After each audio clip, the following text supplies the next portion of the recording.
Bien, estamos en el punto de lo que es la determinación del propósito del sermón. Y estamos enseñando cuáles son las bases primordial o los elementos primordiales de la determinación del propósito del sermón. En primer lugar, enseñamos que todo sermón tiene un para qué. O sea, para qué yo voy a enseñar. Este es el primer paso. Para qué yo voy a expresar el sermón. Si no tenemos un para qué voy a hablar, para qué voy a expresar el sermón no tendrá efectividad. En segundo lugar, un sermón debe tener un cómo o un porqué, perdón, un porqué. Entonces, el sermón es un medio por el cual el predicador o el pastor o el emisor quiere un fin de los que son receptores, o sea, los que van a recibir el sermón. Entonces, el sermón realmente es una herramienta y es para ser usado con un fin específico. Siendo solamente una herramienta, comprendemos que su importancia descansa solamente en la adaptación de un fin. O sea, ¿cuál es el fin de un sermón? Que el hombre cambie, que el hombre conozca a Dios, que el hombre se acerque a Dios, que el hombre tenga buena conducta, etcétera. Depende del propósito por el cual el emisor, el que está transmitiendo el discurso, el sermón, lo haga. En tercer lugar, vemos que el propósito es el punto de partida por la cual se elabora el sermón. Lo que quiero decir es que antes de nosotros decir algo, hay que saber para qué se va a decir. Antes de yo decir algo en un sermón, yo tengo que saber para qué lo voy a decir. Entonces, el propósito es una guía indispensable de la elaboración del sermón, porque el propósito de la elaboración del sermón gobierna lo que es la elección del texto bíblico que se va a tomar de referencia. También el propósito va a gobernar el tema que va a indicar cuáles son las elaboraciones de las enseñanzas que se van a impartir. Entonces, en la determinación del propósito, el sermón, el predicador deberá tener presente dos propósitos generales ya existentes. Primeramente, deberá tener presente el propósito comunicativo. Entendemos que por comunicativo, el propósito general es toda comunicación y eso influye directamente o indirectamente en el comportamiento de otros. Es decir, que de la manera como nosotros nos comuniquemos, vamos a influir en los demás. Este propósito tiene dos dimensiones que son vitales para la determinación del propósito del sermón. La primera y la más importante es el individuo o los individuos a quienes va a ser dirigido el discurso o el sermón. Entonces, es necesario distinguir las dos clases de receptores oyentes. Están los receptores intencionales y los receptores no intencionales. Y no siempre los receptores intencionales reciben el mensaje, aunque hay algunas veces que no solo llega a este, sino también a otros a quienes no iba dirigido dicho discurso o dicho sermón.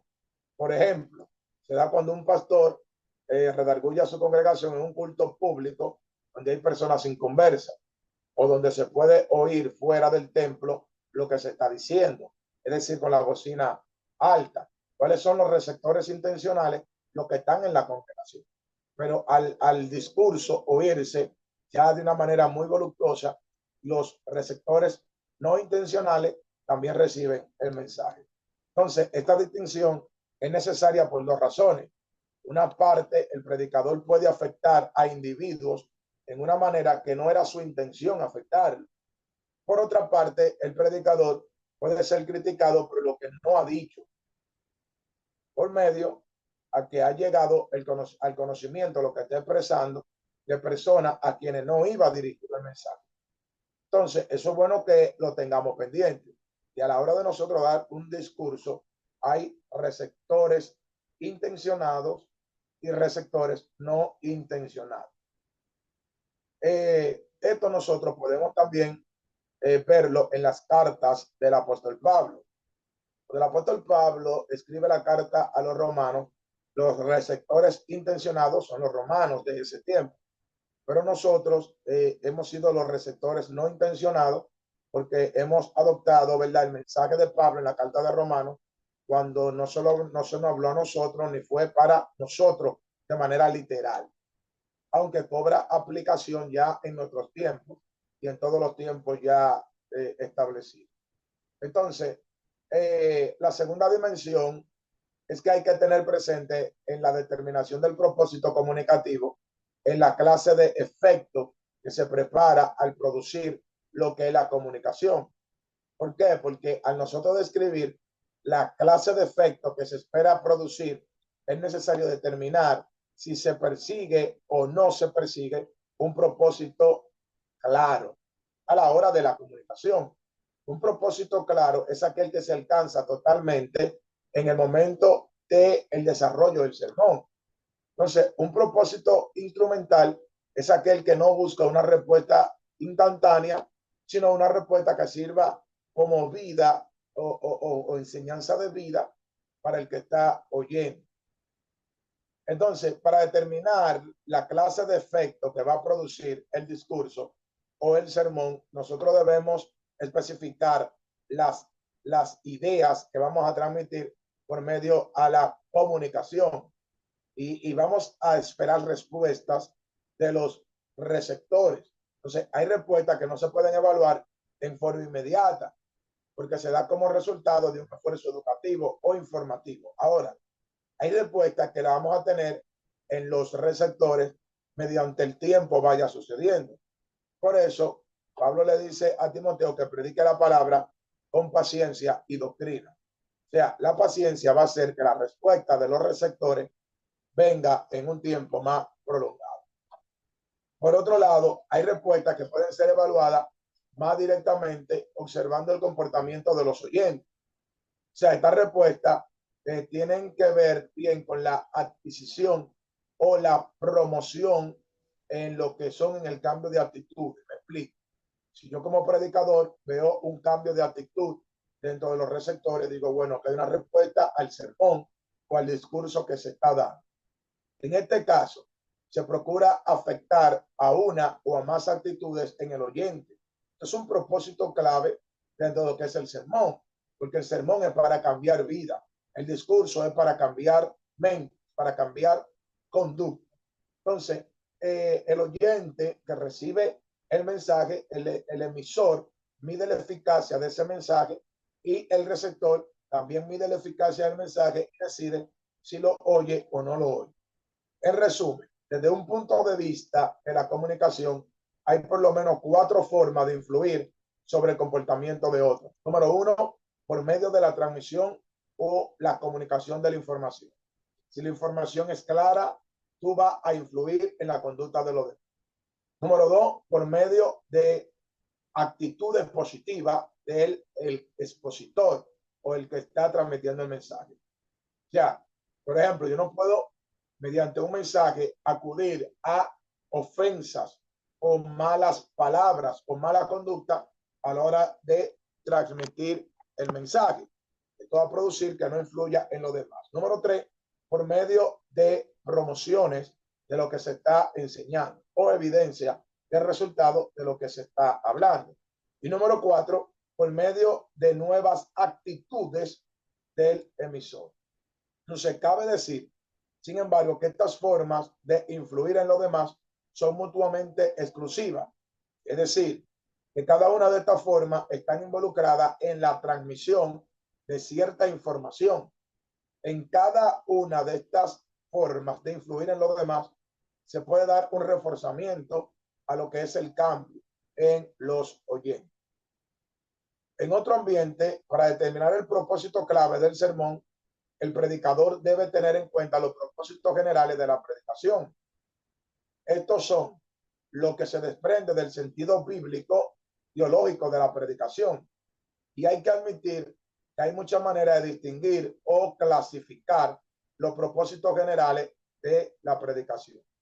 En el Nuevo Testamento, por ejemplo, habla específicamente de 2 propósitos, aunque en algunos casos suele hablar de un tercero. Por ejemplo, la palabra querigma, una palabra en griego que significa proclamación. Esta otra palabra que es didagé, que significa enseñanza, y está la homilia, que es la exhortación. Entonces, todos estos propósitos, ¿verdad? Nosotros podemos aplicarlo en el tema de la determinación del propósito del sermón. Para nuestro efecto, nosotros clasificamos 3 propósitos de la predicación conforme a las 3 palabras ya en griego mencionadas. Por ejemplo, el propósito querigmático, que es el proceso de la proclamación, tiene que ver con la presentación clara y sencilla del evangelio, con su aplicación y la necesidad de la salvación del hombre. Eso se le llama querigma en griego, que significa proclamar. Y esto se le llama propósito querigmático. En segundo lugar, vemos el propósito didáctico. Didáctico, que tiene que ver con didaque, que viene de enseñanza. Y este propósito didáctico es directamente el consejo de Dios a una aplicación a los seres humanos por medio de enseñanza y abarca el desarrollo histórico del propósito de salvación de Dios. Vemos el llamamiento al arrepentimiento, el fracaso de Israel, la iglesia, el reino, etc. Y por último tenemos un propósito de homilia. A esto se le llama el propósito pastoral. En el propósito pastoral tiene que ver con el análisis teológico del pastor o pastoral en la crisis de la vida de la iglesia y traer una solución a dicha congregación.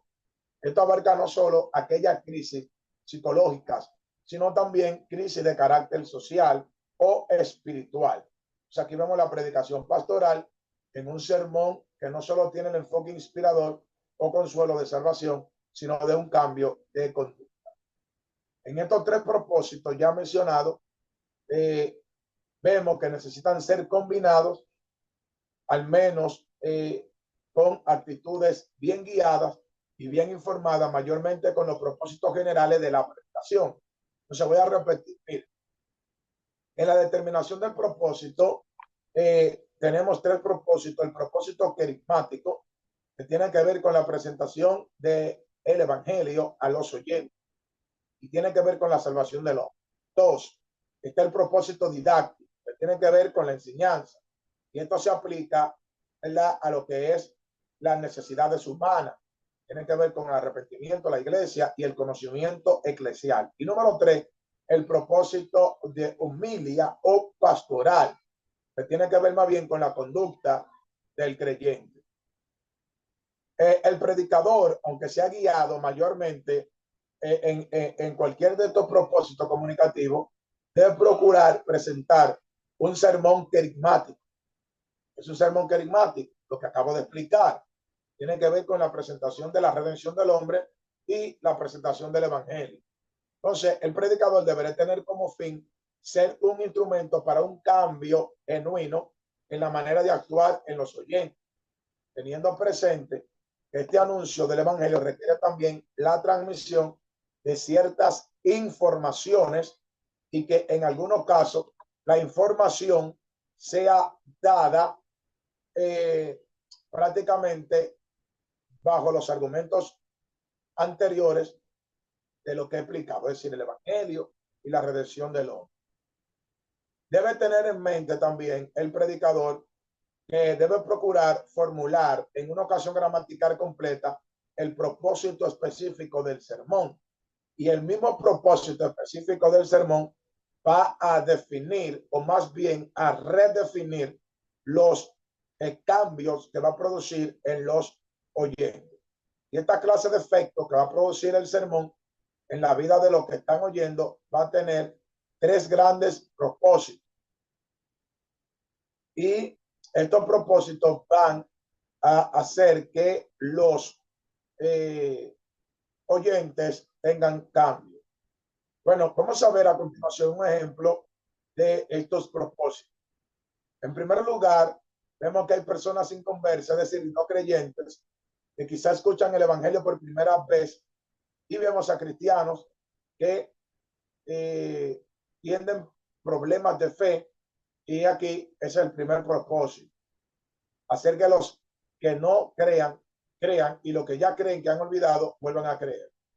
En segundo lugar, vemos con el segundo propósito, vemos el efecto que espera producir el sermón, es decir, crear una conciencia en cuanto al poder salvífico de Cristo, es decir, traerlo a un encuentro con Cristo. Y el tercer propósito es informar a la luz del testimonio bíblico sobre el poder salvador de Cristo. Entonces, esta explicación tiene que ver con la determinación del propósito del sermón. Pasemos al segundo paso de la invención del sermón. El segundo paso es la selección de la base bíblica. Vamos a hablar de la selección de la base bíblica. Una vez determinado el propósito del sermón, el predicador puede seleccionar una buena base bíblica, entendiendo por base bíblica la porción o la idea bíblica sobre el cual va a estar basado el sermón o el discurso. Bueno, prefiero hablar de porción bíblica o de idea bíblica en vez de texto bíblico o base bíblica, porque la predicación no necesita estar basada sobre un texto solamente, sino una porción. Es decir, no necesita estar basada sobre un texto en particular. Si por texto se entiende aquel pasaje de la escritura, sea breve o sea extenso, del cual el predicador deriva el tema, es su discurso o su sermón. Por eso todo sermón debe ser bíblico en el sentido de que debe hallarse fundamentado en el mensaje de la Biblia. Bien, continuamos. En la verdad que está revelada por Dios en su palabra. Por eso el sermón debe estar basado en la base bíblica. Hay que tener presente que hay ideas bíblicas que necesitan ser expuestas a la luz de la escritura y que a veces es mejor exponer las formas en el cual el tema se expresa de forma bíblica. De forma bíblica.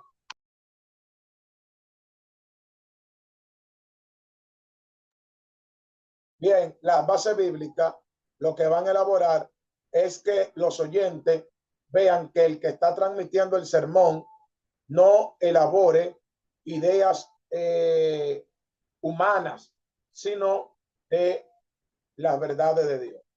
Por otro lado, a veces una frase bíblica puede ser una ilustración perfecta de una idea bíblica y por tanto puede constituirse en la base de un buen discurso bíblico. Aunque carezca de las características generales, si tiene una frase bíblica, una fraseología bíblica, va a ser más fácil influir en los oyentes.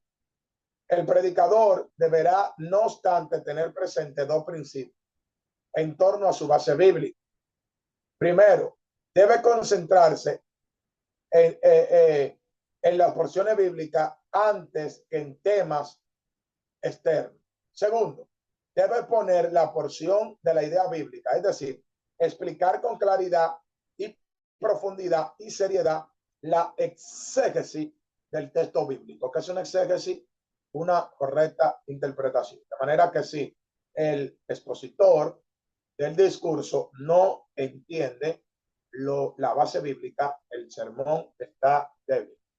Entonces, la importancia de la selección de una base bíblica se hace evidente por la naturaleza de la predicación. Por ejemplo, la Biblia es la fuente de la predicación cristiana. Eso está claro. Nosotros no podemos acudir a una predicación cristiana basado en historias, en geografía, en sociología, en psicología, en ideología, en filosofías, en pensamientos antiguos. No, debemos tomar de referencia el sermón de una base bíblica. La Biblia es la fuente de la predicación cristiana. Además, una buena base bíblica le da autoridad al sermón y eso evita que el predicador se agote y le ayuda tanto a él como a la congregación a crecer. Entonces, la selección de una base bíblica exige que el predicador siga los siguientes principios.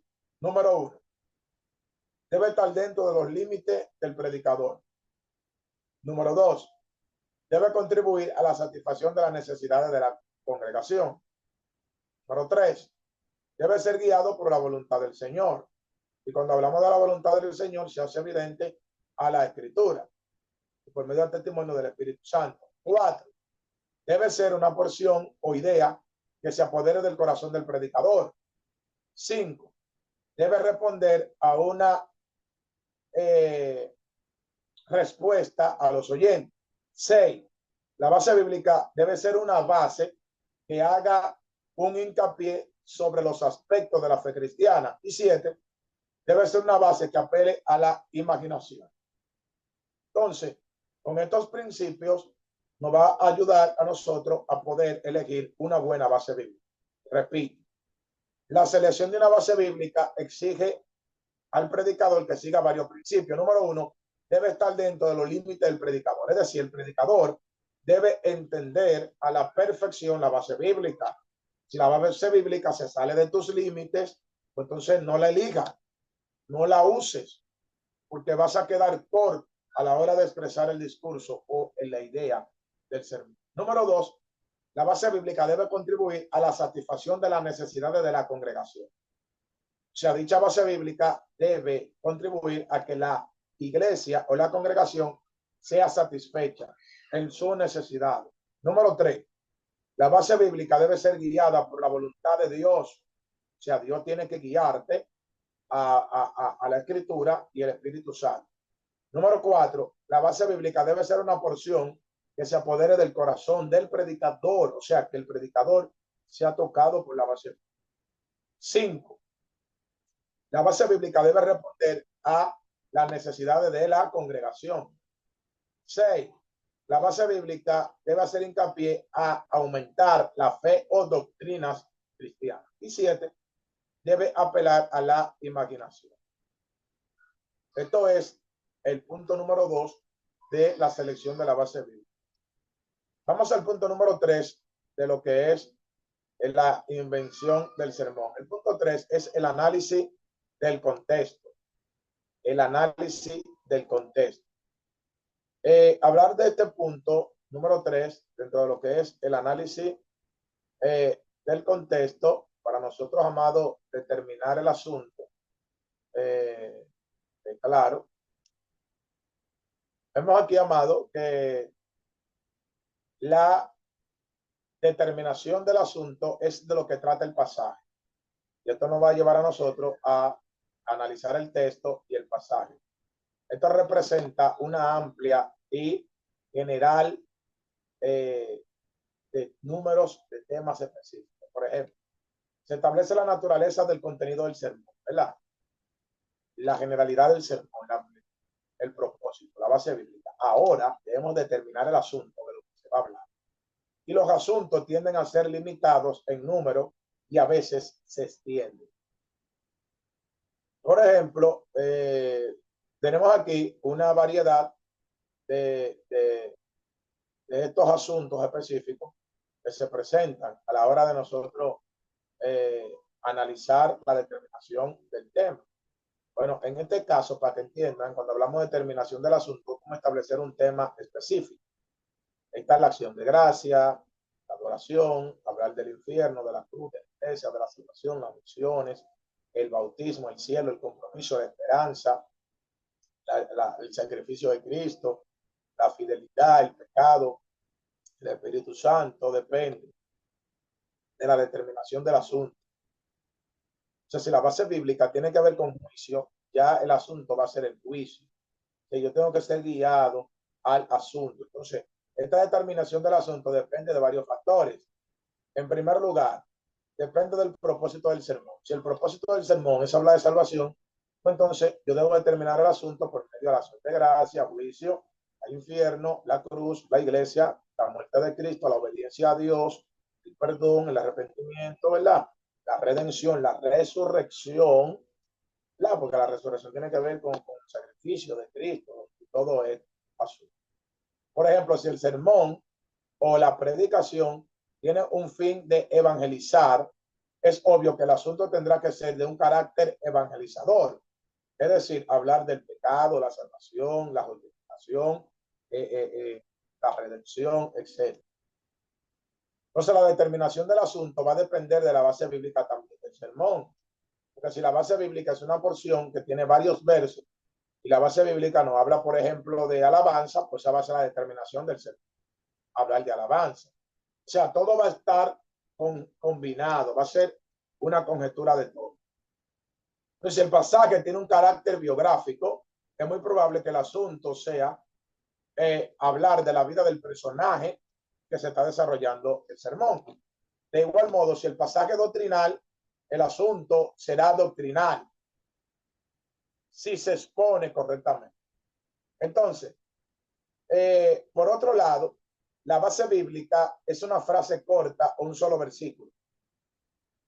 No se puede leer demasiado en la base bíblica porque eso nos va a sacar del contexto del asunto. Eso nos va a expandir mucho la determinación del asunto del tema y puede complicar el sermón. Hablemos ahora de la determinación del tema, que es el otro punto de la invención del sermón.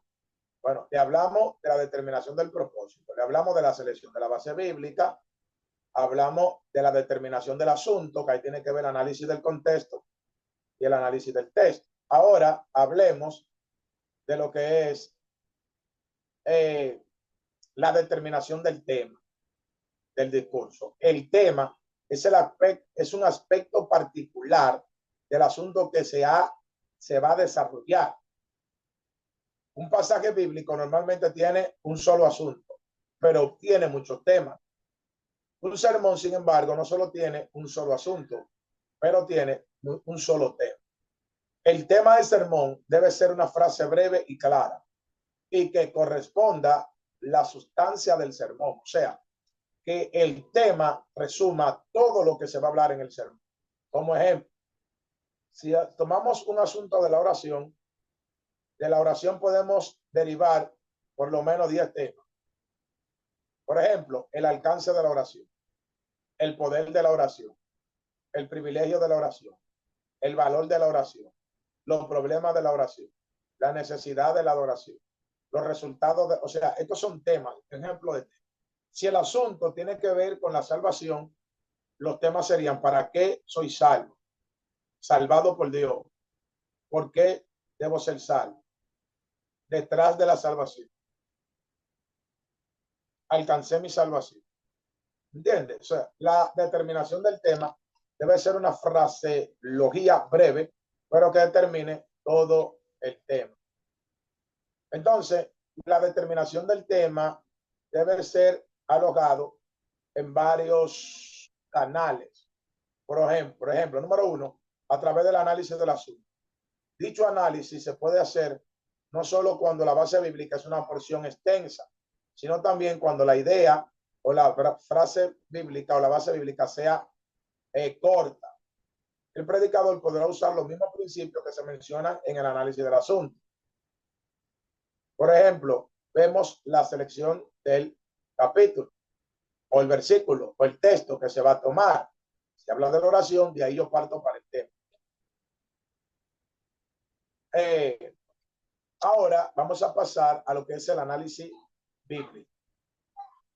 La predicación cristiana está basada en la enseñanza general o bien en la enseñanza particular de la Biblia.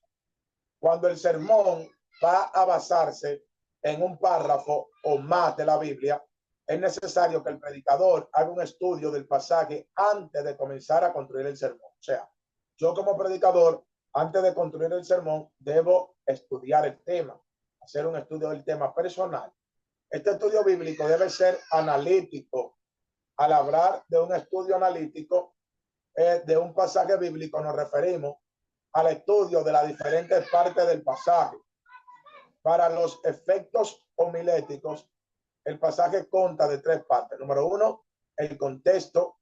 Número 2, el pasaje en sí. Y número 3, el asunto, el cual se va a transmitir. Cuando hablamos del análisis del contexto, el análisis de contexto es un pasaje que todos aquellos pueden relacionarlo en sí mismo. Sin embargo, en esta sección, el contexto se limita solamente a datos históricos, culturales y geográficos. con lo cual el predicador debe estar familiarizado si desea predicar inteligentemente y que su sermón traiga un buen resultado. El análisis del contexto, o cuando hablamos de análisis de contexto, queremos decir entonces la colección del material pertinente a 7 datos relacionados con el pasaje. Número 1, el orador o el autor del pasaje. ¿Quién habló de la palabra del texto? O sea, ¿quién escribió? ¿Fue Dios o fue un profeta? O sea, fue quien habló. Tenemos que hacer una distinción entre lo que la Biblia hace notorio en su registro y lo que aprueba. Por ejemplo, la Biblia no aprueba normalmente todo lo que en ella está registrado.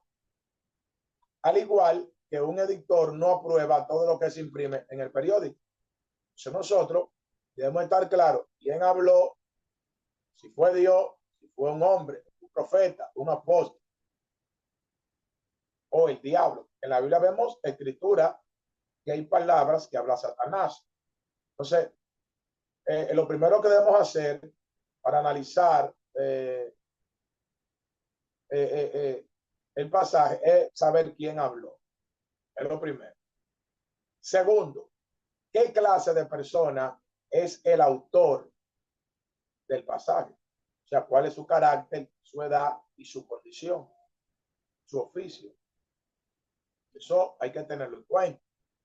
En tercer lugar, ¿cuál es el trasfondo histórico del autor del libro? ¿Verdad? O sea, sus antecesores, su preparación, su nacimiento, sus experiencias. O sea, debemos tomar en cuenta eso. Segundo, debemos ver los recipientes del mensaje. Es decir, a quiénes se escribió. Identificar, en primer lugar, a quiénes se le escribió. A quiénes se le escribió. Por ejemplo, la carta de Romanos. ¿Quién habló? Pablo, un apóstol. ¿A quién le escribió? A los romanos. Eso debemos tenerlo en cuenta a la hora de hacer un análisis del pasaje. O sea, también debemos tener en cuenta qué clase de personas son. Son espirituales, son carnales, si es creyente, si es descarriado. 3, debemos ver todo aquello de interés respecto a la situación social o económica de lo que está recibiendo el mensaje. Entonces, en primer lugar, debemos saber quién habló. En segundo lugar, quién recibe el mensaje. En tercer lugar, debemos tomar en cuenta el tiempo que se habló o en qué año se escribió. Y hablar del tiempo, vemos cuándo se habló. Vemos la fecha aproximada. Y luego, ¿qué significado tiene la fecha en relación con otros acontecimientos? Por ejemplo, es interesante notar cómo durante el exilio bíblico, mientras Ezequiel estaba confortando y consolando a los cautivos junto al río Quebar, Jeremías ministraba a los desconsolados sobrevivientes de la ruina de Jerusalén. Miren esto, miren esto, miren esto. Mientras Ezequiel hablaba con los que estaban cautivos, Jeremías consolaba a los que se quedaron en Jerusalén. Los profetas, el mismo tiempo, pero en diferentes situaciones. Eso hay que tenerlo en cuenta. Número 4, a la hora de hacer un análisis del contexto, tenemos que ver el lugar donde se habló. ¿Dónde se habló? ¿Qué significa ese lugar donde se habló? Por ejemplo, Moisés mandó al pueblo en Bet Peor. ¿Qué es ese lugar? ¿Esa localización? ¿Qué significa? ¿Entiendes?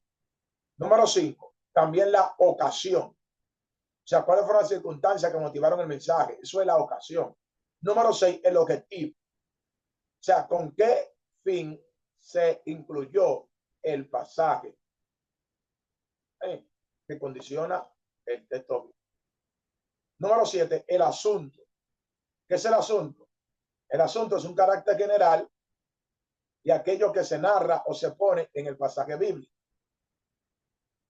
Entonces, Para yo hacer un análisis bíblico, tengo que tomar 3 pasos. Número 1, el análisis del contexto. En el análisis del contexto tengo 7 pasos. Primero, ¿quién habló? Segundo, ¿a quiénes se le habló? Tercero, ¿en qué tiempo se habló? Cuarto, el lugar donde se habló. 5, la ocasión por qué se habló, la circunstancia. 6, el objetivo, o sea, el propósito. Y 7, el asunto, lo que se está hablando. Entonces, hablar del análisis del pasaje. El análisis del pasaje es la división del mismo pasaje en diferentes partes para notar el desarrollo de la escritura y el pensamiento del escritor. Esto constituye en el esqueleto del pasaje bíblico. De ahí se prepara en forma de bosquejo y se usa en una hoja de tarea. Es un esqueleto, bueno, de dividir en partes el sermón o el pasaje bíblico. Antes de iniciar el análisis del pasaje debe tenerse presente ciertas consideraciones básicas. El contexto estructural debe ser examinado para confirmar los límites propuestos del pasaje y para ayudar a la comprensión del receptor. Y luego el contexto estructural que viene después de lo que se ha estudiado. Por ejemplo, si el pasaje se está analizando en Juan capítulo 3, del 1 al 15, el contexto es Juan capítulo 2, que es el capítulo anterior, o Juan capítulo 3, verso 16, que es el versículo posterior, que sigue, el que está delante. Además, debe darse atención no solo al contexto inmediato, sino también a las conexiones más amplias, tales como la selección o el libro que se está usando. Entonces, estos pasos para nosotros hacer un correcto análisis son los siguientes. Número 1, debemos leer el pasaje la primera vez para describir el asunto y la historia, si se trata de un pasaje narrativo, o el asunto y aspectos principales del pasaje didáctico. 2, debemos dividir el pasaje en párrafos. Luego, leemos cada párrafo y extraemos de cada párrafo o cada texto las ideas centrales de la oración principal. 3, cuando leemos cada párrafo, todas las veces que sea necesario para describir las ideas secundarias que respaldan la explicación a desarrollar el sermón. Como por ejemplo, cambio de personas en la conversación, o sea, quienes están hablando, cuando entra otro a hablar. En este caso vemos el libro de Job, que está hablando Job con 3 amigos, pero en el capítulo 32 hay un cambio de personaje, entre un joven llamado Eliú a hablar. O sea, eso debemos tomarlo en cuenta. Cualquier cambio de lugar o etapa donde están. También es importante notar cualquier pronunciación acumulativa de ideas o principio de enseñanza que hay en el texto. También es importante tomar en cuenta los paralelismos o agrupación de ideas que tenemos en el texto. También es importante indicar las causas y el efecto del pasaje bíblico. Entonces, todas estas sugerencias nos llevan a nosotros a hacer un análisis del pasaje bíblico. Otra sugerencia para nosotros formar un análisis del pasaje es tener límite del análisis en el contenido actual del pasaje, es decir, no pasarnos a otro pasaje ni a otro tema, poner límite. También podemos retener el material de tal manera como aparece en el pasaje, o sea, expresar eso indicado. Hacer un análisis del asunto, como se ha dicho, bíblico. El asunto depende de la clase del pasaje o el texto bíblico que se esté estudiando. Si el pasaje bíblico puede tener un carácter biográfico o narrativo, doctrinal o ético. Puede ser, sin embargo, que un solo pasaje tenga carácter doctrinal o biográfico. Entonces, todo va a depender. Por ejemplo, en Filipenses capítulo 2, el versículo 1 al 11, tiene un doble carácter. Aquí hay carácter doctrinal y ético. Por un lado, es una clara exposición de la doctrina de la encarnación de Cristo. Por otro lado, este pasaje bíblico habla una exposición del concepto de humildad y obediencia de Cristo. En un caso como este pasaje, es obvio que el estudiante deberá optar por uno de estos dos énfasis, subordinando el énfasis que rechaza o el que acepta. Yo tomo el pasaje de Filipenses capítulo 2, me enfoco en la encarnación o me enfoco en la humillación de Cristo. Si el estudiante opta por el concepto de humildad, el énfasis doctrinal viene a ser una ilustración del mismo, o el énfasis rechazado puede ser usado más tarde en la preparación de otro sermón. Entonces, una vez yo haber determinado el carácter del pasaje y el asunto, debo proceder a contestar varias preguntas. Primero, ¿cuáles son las conclusiones del pasaje? ¿Termina en victoria o en fracaso? ¿Con qué experiencia decisiva me llevé del pasaje? ¿Qué promesa hay en la Biblia? ¿Qué errores de vida vemos en esta historia? ¿Qué pasaje desempeña la fe en la vida cristiana? ¿Cómo relacionamos este pasaje con Dios y los oyentes? O sea, toda esta pregunta nosotros nos la vamos haciendo si el asunto es de carácter biográfico o narrativo. Si el asunto es de carácter doctrinal, nos hacemos preguntas como, por ejemplo, ¿cuál es el significado de la palabra que vamos a usar? ¿Cuál es la importancia doctrinal? ¿Qué resultado podrá tener en la vida de los creyentes? ¿Qué relación hay entre la fe cristiana y la doctrina? Si el asunto es de carácter ético, nos haremos la siguiente pregunta. ¿Qué requieren en el asunto? ¿Cómo este principio se pone en práctica? Etcétera. Entonces,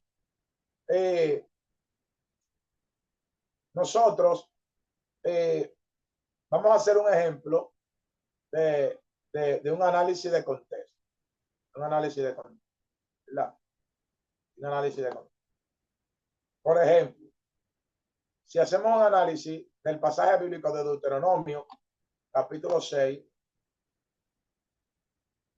Deuteronomio capítulo 6, vamos a hacer un análisis, un ejemplo de análisis de contexto.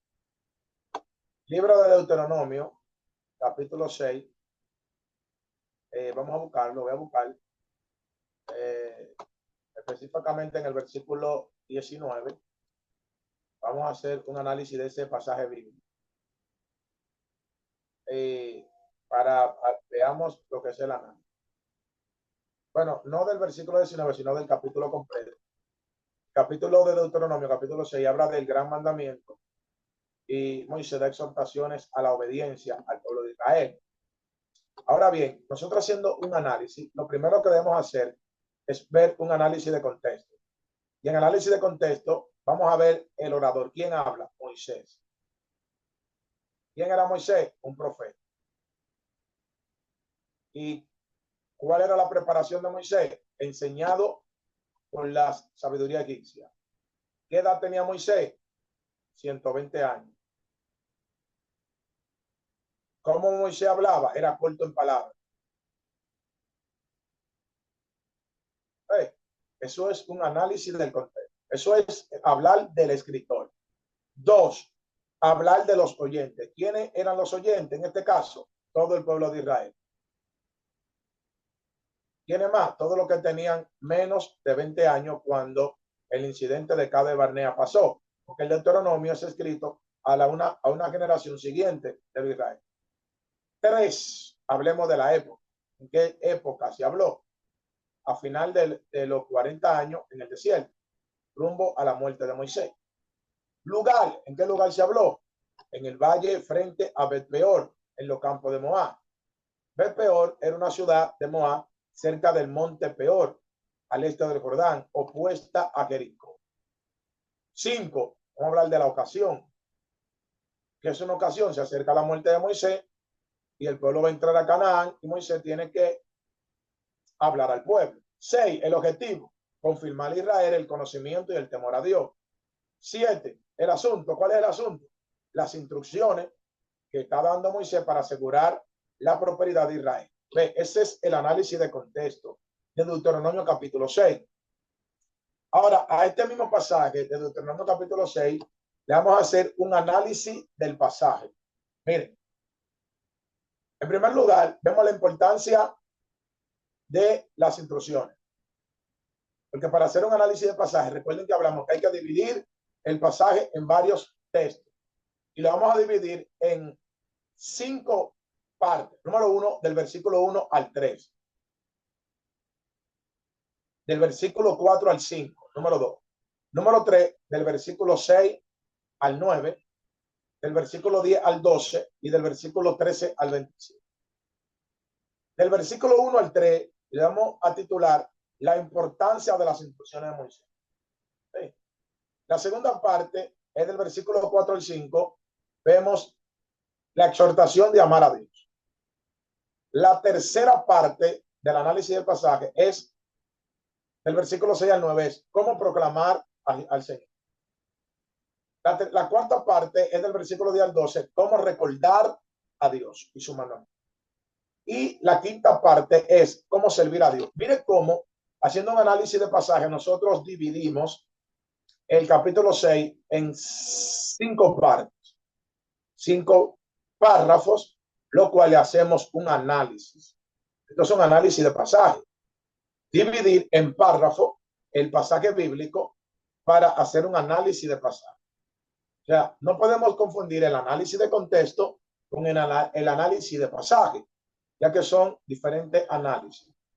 Desarrollando un poco en lo que es el análisis de pasaje, vamos a la primera parte del versículo 1 al 3 de Deuteronomio capítulo 6, que le titulamos la importancia de las instrucciones. En el versículo 1 habla de los mandamientos de Dios. Versículo 2 habla de los diseños para asegurar a Israel a favor de entrar a la tierra prometida. Y en el versículo 3 habla de que si ellos cumplen los mandamientos, le va a ir bien. La importancia de los mandamientos. La segunda parte, que va del versículo 4 al 5 del capítulo 6 de Deuteronomio, vemos cómo amar a Dios. El versículo 4 presenta a Dios como único y soberano Señor. Y el versículo 5 presenta que hay que amar a Dios con toda la fuerza, con todo el alma y con todo el espíritu. En tercer lugar, vemos cómo proclamar el mensaje de Dios. Versículos 6 al 9. O cómo proclamar los mandamientos de Dios. Es el tercer,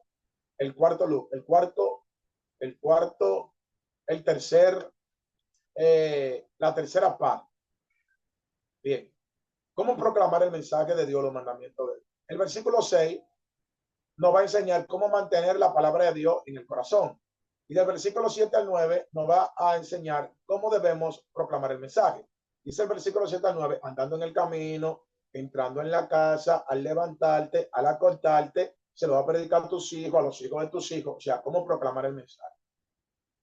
La cuarta parte del análisis del pasaje es cómo recordar el mensaje de Dios, los mandamientos de Dios. Y esto va del versículo 10 al 12. El versículo 10 nos dice cuando Dios te haya introducido en la tierra. O sea, debemos recordar los mandamientos cuando Dios no entre en la tierra propia. Y del versículo 11 al 12, cuando comas y te sacies, acuérdate del hambre que pasaste en Israel. O sea, Dios le está hablando de cómo recordar el mensaje. Y por último, cómo servir a Dios, que es el último párrafo, va del versículo 13 al 25. Vemos que aquí, del versículo 13 al 16, dice que debemos servirles a Dios exclusivamente, o sea, solamente a Él. Del 17 al 19 debemos servirle a Dios diligentemente, o sea, sin menguar. Y del versículo 20 al 25 debemos servir a Dios perpetuamente, es decir, para sí.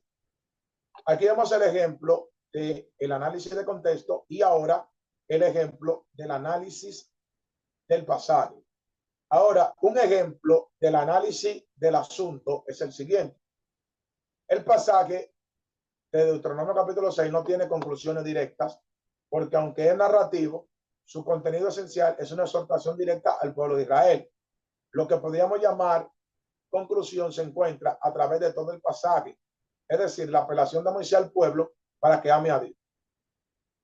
En segundo lugar, haciendo un análisis del texto, vemos las promesas que le da Dios a través de Moisés. Son la obediencia a Jehová trae prosperidad. En tercer lugar, vemos los errores que ellos hicieron. ¿Cuáles fueron estos errores? Desobediencia a los mandamientos de Dios, negligencia al servicio de Dios, indiferencia a la relación con Dios, o sea, no lo amaron, la ignorancia a los mandamientos de Dios, que cuando entraron a la tierra prometida no guardaron, ¿verdad?, lo que Dios les dijo. Todo esto. Entonces, aquí vemos un ejemplo a Deuteronomio capítulo 6. Eh, Aquí vemos prácticamente lo que es un, un ejemplo a lo que es el sermón o la invención del sermón. Vamos a dejarlo ahí. Vamos a parar la grabación.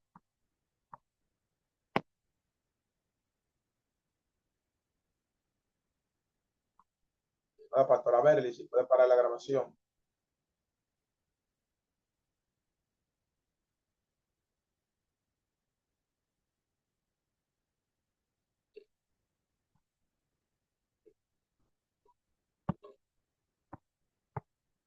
Bien. Vamos a pasar, hermanos, a la parte de las preguntas. Si alguien tiene alguna pregunta, puede eh, levantar la mano y en su defecto le voy dando la oportunidad. Si tienen alguna pregunta de lo presentado, ¿tienen alguna pregunta? Bueno, al parecer que está todo claro. Quedó todo claro, se entendió. Pueden confirmar los hermanos, pueden abrir su micrófono. Quedó clara la enseñanza, se entendió lo que es la invención del sermón, el origen del sermón.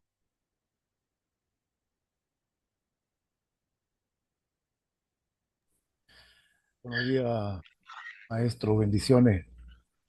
Amén. Dios te bendiga, hermano Misael. ¿Tiene alguna pregunta?